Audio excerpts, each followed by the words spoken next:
நாம் விழிப்புணர்வுடன் இருக்க வேண்டும். உத்திஷ்ட ஜாகிரத, எழுமின் விழுமின் என்பது போல லட்சியம் இருந்தால் நம்முடைய மனது அதிலேயே ஊன்றிவிடுகிறது.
அன்பிலார் எல்லாம் தமக்குரியர், அன்புடையார் என்பும் உரியர் பிறர்க்கு. ஒரு சமயம் யாரோ ஒருவர் அம்மாவிடம் கேட்டார், அம்மா உங்கள் மதம் என்ன என்று. அதற்கு அம்மா சொன்னார், அன்புதான் எனது மதம். பெருந்திரளாய் மக்கள் அம்மாவை நாடி வருகிறார்கள். அவரிடம் தங்கள் மனம் திறந்து தங்களது துக்கங்களையும் சந்தோஷங்களையும் பகிர்ந்து கொள்கிறார்கள். அம்மாவும் காலை முதல் இரவு வரை அவர்களுக்கெல்லாம் ஆறுதல் நல்கவே அமர்ந்திருக்கிறார்.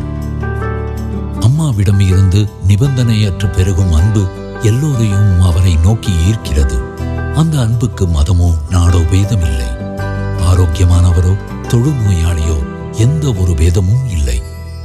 இதுவரை கோடிக்கணக்கான மக்கள் அம்மாவை தரிசித்திருக்கிறார்கள். அவர்களுக்கெல்லாம் தமது அகத்தும் புறத்தும் இருந்த பிரச்சனைகள் எல்லாம் அம்மாவின் திருவருளால் சூரியனை கண்ட பனிபோல் விலகிய நிஜக்கதைகள் சொல்ல எவ்வளவோ உண்டு. அம்மாவின் ஒவ்வொரு முகபாவமும் செயல்பாடும் அவரது அளவற்ற அன்பையே பிரதிபலிக்கின்றன. அவரது தியாகமும் கருணையும் தன்னலமற்ற சேவையும் எல்லாம் அவர் சுரக்கும் அன்பெனும் அமுதத்தின் புறவெளிப்பாடே ஆகும். அம்மாவின் வாழ்க்கையே அவரது அன்பெனும் செய்தியை உலகிற்கு வழங்குவதற்காகத்தான். அம்மா கூறுகிறார், அன்பின் முதல் அலையானது நம் உள்ளிலிருந்தே வெளிப்படுகிறது. அமைதியான குளத்து நீரில் ஒரு சிறு கல்லை தூக்கி போட்டால் அதை சுற்றி வட்டமாய் முதலில் ஒரு சிற்றலை உருவாகிறது. பின் அந்த வட்டம் இன்னும் இன்னும் பெரிதாய் வளர்ந்து கரையை சென்றடைகின்றது. இப்படித்தான் அன்பும் நம் உள்ளில் முதலில் உருவாக வேண்டும். அவ்வன்பை உள்ளிலிருந்து வெளிப்படுத்தி விட்டால் போதும். அது மெல்ல மெல்ல விசாலமாய் வளர்ந்து முழு உலகையும் ஆட்கொண்டுவிடும். அன்பு வடிவாகவும் ஆன்ம வடிவாகவும் இருக்கின்ற അനേവർക്കും വണക്കം. മറ്റെല്ലാ തീരുമാനം പോലെ സന്തോഷവും ഒരു തീരുമാനമാണ്. നമുക്ക് പ്രയത്നിക്കാനേ അധികമുള്ളൂ, അവിടത്തെ വെച്ചാണ് ഫലം തരേണ്ടത്. மற்றெல்லா தீர்மானம் போல சந்தோஷமும் ஒரு தீர்மானமே. வருவது வரட்டும், சந்தோஷமாகவும் தைரியமாகவும் இருப்போம். எந்த செயலை செய்யும் பொழுதும் சந்தோஷத்தோடும் உறுதியோடும் முன்னேறி செல்ல வேண்டும். அதுதான் தன்னம்பிக்கை என்பது. பூஸ்டர் ராக்கெட் போன்றது தன்னம்பிக்கை. அதில்லையேல் எல்லாம் வீண். நமக்கு முயற்சிக்கவே அதிகாரம் உண்டு. இறையிச்சையே நமக்கு பலன் தருகிறது. நாம் கொட்டாவி விட்டால் மீண்டும் வாயை மூடுவதற்கு கூட இறையருள் வேண்டும். அதனால் இறைவனிடம் சரணாகதிதான் நமக்கு வேண்டியது. சரணாகதியோடு முயற்சிப்போம். சரியான சாதகர்கள் பட்டினியால் வாடுவதில்லை. சரணாகதியோடு முயன்றால் நாம் வேண்டுவது கிடைக்கும். எப்போதும் அதற்கு வேண்டி முயன்றோம் என்றால் அது ஒரு டெபாசிட் போல இருக்கும். எந்த ஒரு சூழ்நிலையையும் இறை இச்சையாக கண்டு ஏற்கும் சமர்ப்பணத்தை வளர்த்து கொள்ள வேண்டும். சரணாகதியுடன் முயல்வோம். உதாரணமாக, நாம் படகு ஓட்டும் போது ஒரு புறமாக மட்டும் துடுப்பிட்டால் அந்த இடத்திலேயே சுற்றி கொண்டிருப்போம். அது முன்னோக்கி செல்வதற்கு இருபுறமும் ஒரே போல துடுப்பிட வேண்டும். இதுபோலவே நாம் வாழ்வெனும் படகிற்கு 2 துடுப்புகள் உண்டு. ஒன்று நம்பிக்கை, இன்னொன்று முயற்சி.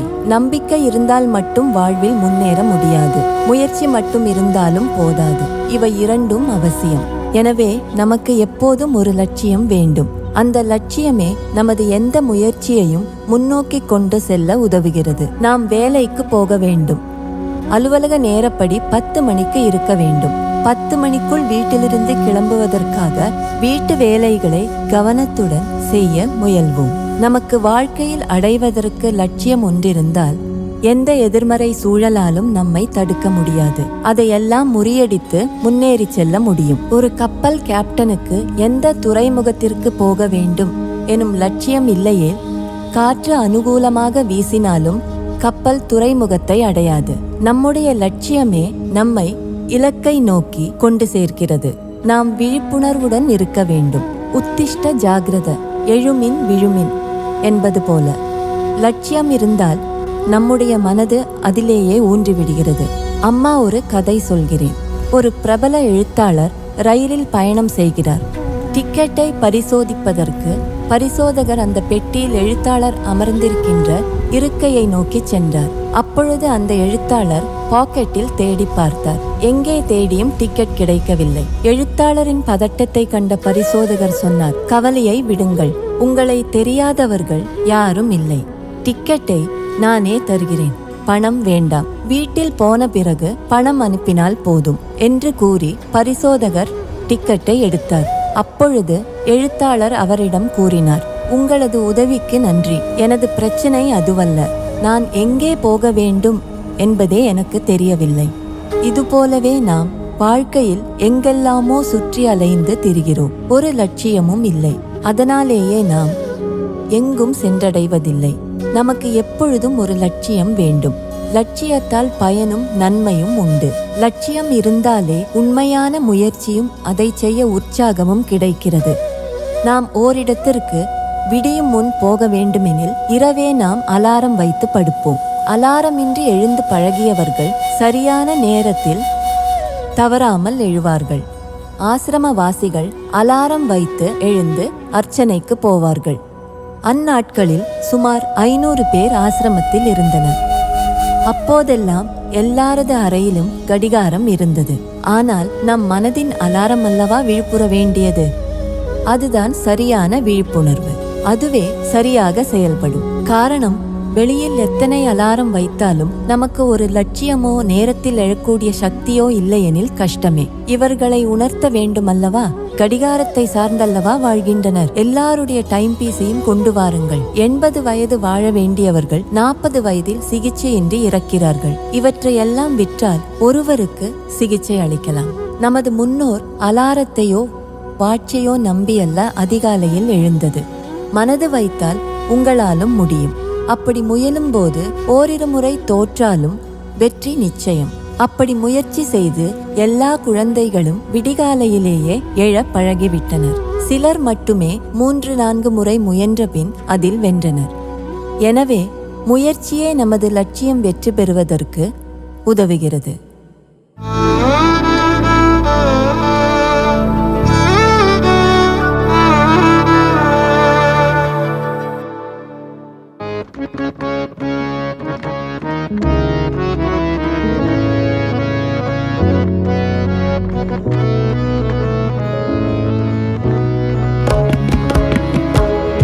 ஆதிசிவன் தோழமந்து ஆடு பாங்கி மனம் ஆணவத்தலாடும்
சிவன் தோள வந்து ஆடுவாமே மனம் வானவத்தால் ஆடுவதை பாடுவாமே. ஆதிசிவன் தோள வந்து ஆடுவாமே மனம் வானவத்தால் ஆடுவதை பாடுவாமே. ஹர ஹர ஹர ஹர ஹர ஹர ஹர நமாடுவோ சிவ சிவ சிவ சிவ என சொல்லி சிவப்பதம் அடைவோ.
அம்மாவின் தென்னிந்திய பயணத்தின் முதல் நிகழ்ச்சி கோவையில் உள்ள அம்மாவின் பள்ளியான அமிர்த வித்யாலயத்தில் நடந்தது.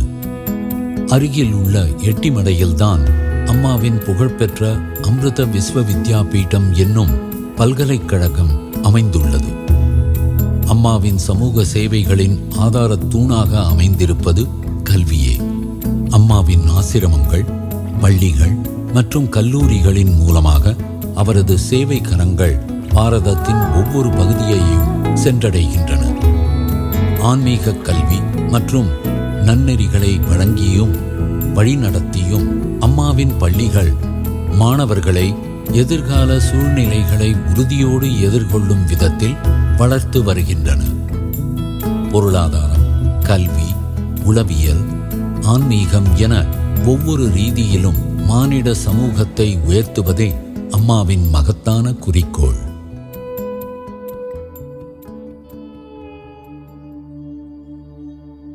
ஹே அம்மா அம்ப பரமேஸ்வரி ஜெய் ஜெய் ஹே அம்மா அம்ப பரமேஸ்வரி. அடுத்த நாள் காலையில் நிகழ்ச்சிக்கு வந்தார் அம்மா.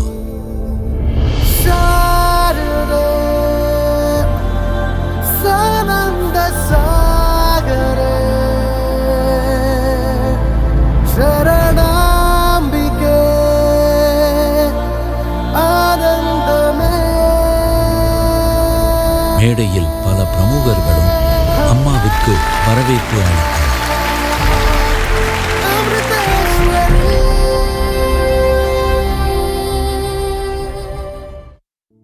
ஆன்மீக வளர்ச்சிக்கு அடிப்படை அதன் மையத்தை கண்டறிவதே. தியானம் அதற்கு இன்றியமையாத ஒன்றாகும். எனவேதான் அம்மா தமது நிகழ்ச்சிகளை தியானத்துடன் தொடங்குகிறார். ஒப்பற்ற செல்வமான உள்ளுரையும் ஆத்மாவை தமது குழந்தைகளுக்கு காட்டித் தருவதே அந்த தியானத்தின் நோக்கம்.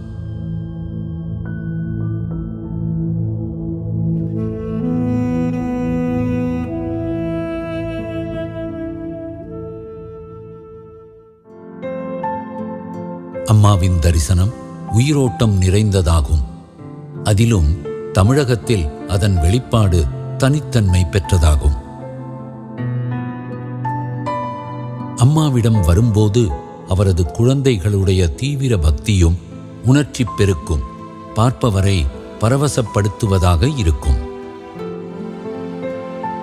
அளவில்லா அன்புடன் அவர்களை தம் கைகளில் ஏந்திக் கொள்கிறார் அம்மா.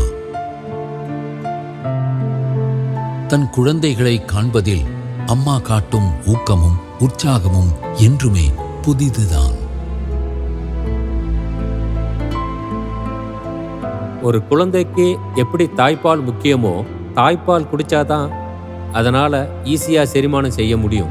அந்த மாதிரி ஆன்மீகத்தையும் ஆன்மீக தத்துவத்தையும் ரொம்ப எளிமைப்படுத்தி தாய்ப்பால் மாதிரி அம்மாவா இருந்து ஊட்டுறதுனால அம்மா ஒரு மிக சிறப்பு வாய்ந்த குரு.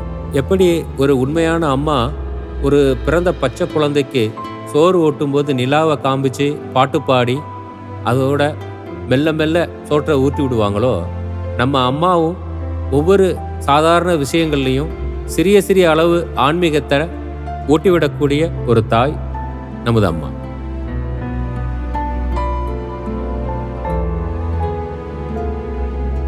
மேக்ஸ் டீச்சர் முதல்ல அவருக்கு ஒரு இளைஞனா ஒரு 25 வயசுக்காரனா இருந்தப்போ எனக்கு ரொம்ப கோபம் வரும்.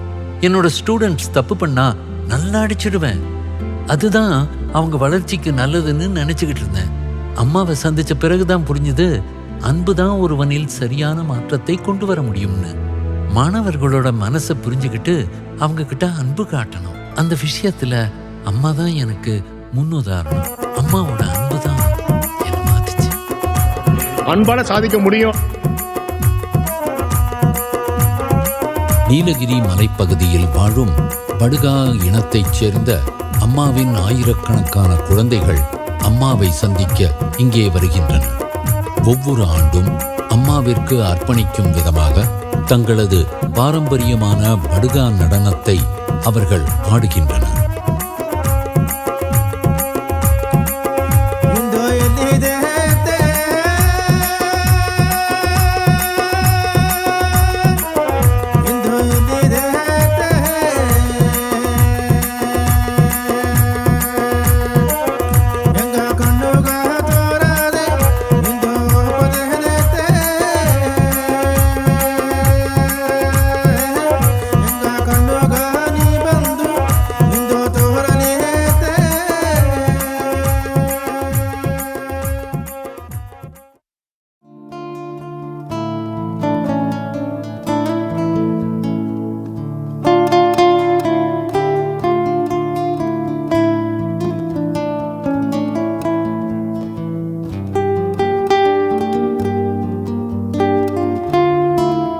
இன்னும் அதிகம் தர வேண்டும் என்பதே அம்மாவின் எண்ணமாக இருக்கும்.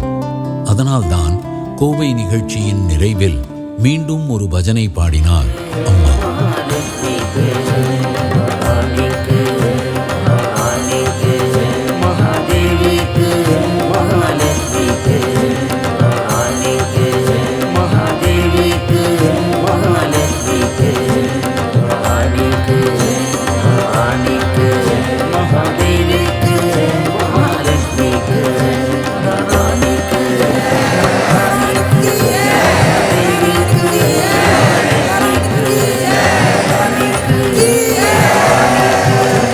அடுத்த வருடம் சந்திக்கும் வரை இந்த செவி அமுதின் சுவையிலேயே குழந்தைகளின் நாட்கள் சுகமாக செல்லும் அல்லவா? அம்மாவின் நிகழ்ச்சி தொடங்கியது போலவே நிறைவடைந்தது. கட்டுக்கடங்காத உற்சவ கொண்டாட்டத்தின் உணர்ச்சி பெருக்குடன் அம்மாவின் தெய்வீக அன்பெனும் தெல்லமுதின் ஒவ்வொரு துளியையும் சிந்தாமல் சிதறாமல் பருகிக் கொண்டிருந்தனர் அவரது குழந்தைகள். என்றும் நிற்காது தொடரும் இந்த அன்பின் பரிமாற்றம்.